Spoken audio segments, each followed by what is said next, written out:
ಶ್ರೀಮಂತ ತನ್ನ godfather ಭೇಟಿಯಾಗಿದ್ದಾರೆ ರಮೇಶ್ ಜಾರಕಿಹೊಳಿ. ಮಹಾರಾಷ್ಟ್ರ ಸಿಎಂ ದೇವೇಂದ್ರ ಫಡ್ನವೀಸ್ ಅವರನ್ನ ಭೇಟಿ ಮಾಡಿದ್ದಾರೆ ಸಾಹುಕಾರ್. ರಾಜ್ಯ ಬಿಜೆಪಿ ರೆಬೆಲ್ ಟೀಮ್ ನಿಂದ ಫಡ್ನವೀಸ್ ಜೊತೆ ಮಾತುಕತೆ ನಡೆದಿದೆ. ರಮೇಶ್ ಜಾರಕಿಹೊಳಿ ನೇತೃತ್ವದಲ್ಲಿ ದೇವೇಂದ್ರ ಫಡ್ನವೀಸ್ ಅವರನ್ನ ಮೀಟ್ ಮಾಡಲಾಗಿದೆ.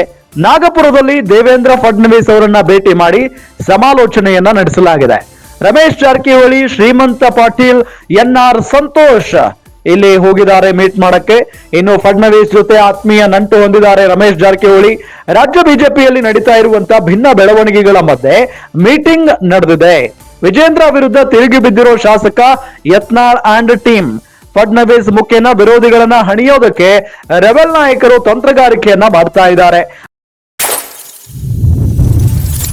ಆರ್ಎಸ್ಎಸ್ ಜೊತೆಗೆ ಉತ್ತಮ ಸಂಬಂಧವನ್ನ ಹೊಂದಿರುವಂತ ಫಡ್ನವೀಸ್, ಹೀಗಾಗಿ ಫಡ್ನವೀಸ್ ಮುಖೇನ ವಿರೋಧಿಗಳಿಗೆ ಗುನ್ನ ಕೊಡುವ ಪ್ಲಾನ್ ಮಾಡಿದ್ದಾರೆ ಅನ್ನೋದು ಕೂಡ ಗೊತ್ತಾಗ್ತಾ ಇರುವಂತ ವಿಚಾರ. ನೋಡಿ, ದಿಢೀರ್ ಅಂತ ತನ್ನ ಗಾಡ್ ಫಾದರ್ ಫಡ್ನವೀಸ್ ಅವರನ್ನ ರಮೇಶ್ ಜಾರಕಿಹೊಳಿ ಅವರು ಹೋಗಿ ಭೇಟಿ ಮಾಡಿರೋದು. ಈಗ ನೂತನ ಮುಖ್ಯಮಂತ್ರಿಗಳು ಕೂಡ ಹೌದು ದೇವೇಂದ್ರ ಫಡ್ನವೀಸ್ ಅವರು. ಇದೆಲ್ಲದರ ನಡುವೆ ರಾಜ್ಯ ಬಿಜೆಪಿಯ ರೆಬೆಲ್ ಟೀಮ್ ಹೋಗಿ ಫಡ್ನವೀಸ್ ಅವರನ್ನ ಭೇಟಿ ಮಾಡಿರುವುದು ಸಿಕ್ಕಾಪಟ್ಟೆ ಕುತೂಹಲಕಾರಿ ವಿಚಾರ.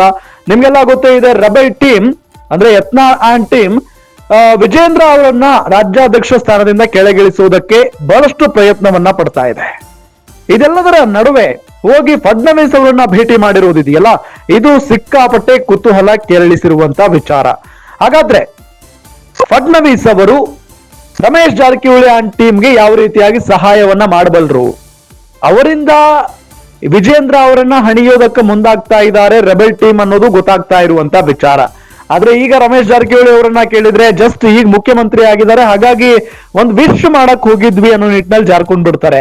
ಆದ್ರೆ ಅಸಲಿಗೆ ಅಷ್ಟೊತ್ತು ಮೀಟಿಂಗ್ ಮಾಡುವಂತ ವಿಚಾರ ಇದೆಯಲ್ಲ, ಅದು ಸಹಜವಾಗಿ ರಾಜ್ಯ ರಾಜಕೀಯದ ಬಗ್ಗೆನೆ, ರಾಜ್ಯ ಬಿಜೆಪಿಯ ಬಗ್ಗೆನೆ ಸಿಕ್ಕಾಪಟ್ಟೆ ಚರ್ಚೆ ಆಗಿದೆ ಅಂದ್ರೂ ಕೂಡ ತಪ್ಪಾಗ್ಲಿಕ್ಕಿಲ್ಲ. ಬಹಳ ಪ್ರಮುಖವಾಗಿ ಈ ಒಂದು ಯತ್ನಾಳ್ ವಿಚಾರ ಆಗಿರ್ಬೋದು, ಜೊತೆಗೆ BY ವಿಜೇಂದ್ರ ಅವರ ವಿಚಾರ ಚರ್ಚೆಗೆ ಬಂದಿರುತ್ತೆ.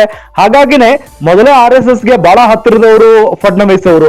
ಈ ವಿಚಾರವನ್ನ ಮುಂದಿಟ್ಟುಕೊಂಡು ಹಿಂದುತ್ವವಾದಿಗಳಿಗೆ ಬಿಜೆಪಿಯಲ್ಲಿ ಬೆಲೆ ಸಿಗ್ತಾ ಇಲ್ಲ ಅನ್ನೋ ನಿಟ್ಟಿನಲ್ಲಿ ಹೇಳಿಕೆಯನ್ನ ಕೊಟ್ಟು ಅಥವಾ ಕೆರಳಿಸಿ ಎಲ್ಲ ಒಂದ್ ಕಡೆ ತಮ್ಮ ಒಂದು ಗುರಿ ಏನಿದೆಯಲ್ಲ ಅದನ್ನ ಸಾಧಿಸುವ ನಿಟ್ಟಿನಲ್ಲಿ ಪ್ರಯತ್ನ ನಡೀತಾ ಇದ್ದಾನೆ ಅಥವಾ ನಡೆಸ್ತಾ ಇದ್ದಾರೆ ರಮೇಶ್ ಜಾರಕಿಹೊಳಿ ಅವರು ಅನ್ನೋದು ಬಹಳ ಸ್ಪಷ್ಟವಾಗಿ ಇಲ್ಲಿ ಗೊತ್ತಾಗ್ತಾ ಇದೆ.